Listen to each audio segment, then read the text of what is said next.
Black Lives Matter protesters Tianna Arata and Elias Batista had their first court hearings today. San Luis Obispo police say Arata organized a July 21st protest that blocked Highway 101. She is charged with 13 misdemeanors, including unlawful assembly, obstruction of a thoroughfare, false imprisonment, and disturbing the peace. Batista, who police say assaulted an officer when Arata was arrested, is charged with one felony count of resisting an officer by force and two misdemeanors. Activists held a rally outside the SLO County Courthouse today, calling for charges to be dropped for both Arata and Batista. KSBY's Melissa Newman joins us there live now with a recap of all of the day's events. Melissa?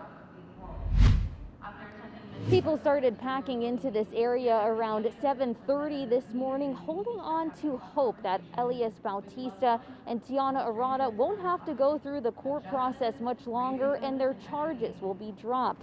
Now, activists say they hope to continue to make progress in this community, some saying they're even willing to get arrested in order to make that happen. The days since Tianna Arata and Elias Bautista's arrest have all led up to this. Let's go on the record in the matter of Tianna Arata Wentworth, 20M05512. Their first court appearance is broadcasted outside the SLO County Courthouse Thursday morning during a rally demanding District Attorney Dan Dow drop the charges. Hey you, Dan Dow, drop the charges right now. Say what? Hey. Bautista pled not guilty while Arata continued her arraignment for a later date. Dealing with this has been immensely difficult, but basically, thank you to everybody who showed up today, because you're showing up for the right reasons. You're showing up in solidarity, and even if this wasn't just me or if it wasn't just somebody else, we're gonna stay as a community fighting against injustices. San Luis Obispo County District Attorney Dan Dow said in a statement, Ms. Arata Wentworth's and Mr. Bautista's conduct in this instance was not peaceful, but instead it violated the law by depriving other individuals in our community of their right to enjoy liberty. But others who were among the hundreds protesting alongside Arata are now questioning why she is being held responsible for everyone's actions. There is no centralized figure. There is no leader. I am just as much of an organizer as Tianna Arata, and everybody there contributes something to the Black Lives Matter movement.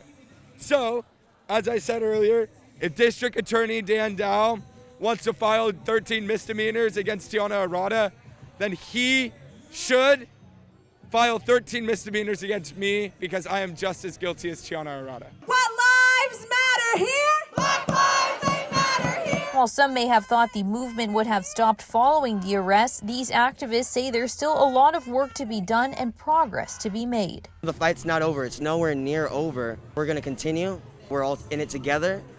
And like Michael had said in previous protests, this is not a sprint. It's a marathon for hundreds and hundreds of millions of miles. And we're going to continue that. Now, unlike protests in the past, this demonstration was not met with counter-protesters across the street.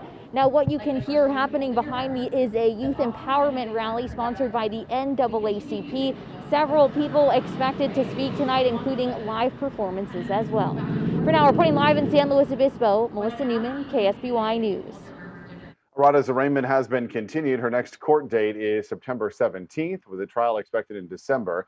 Bautista pleaded not guilty to all charges. Bautista's preliminary hearing is set for September 14th.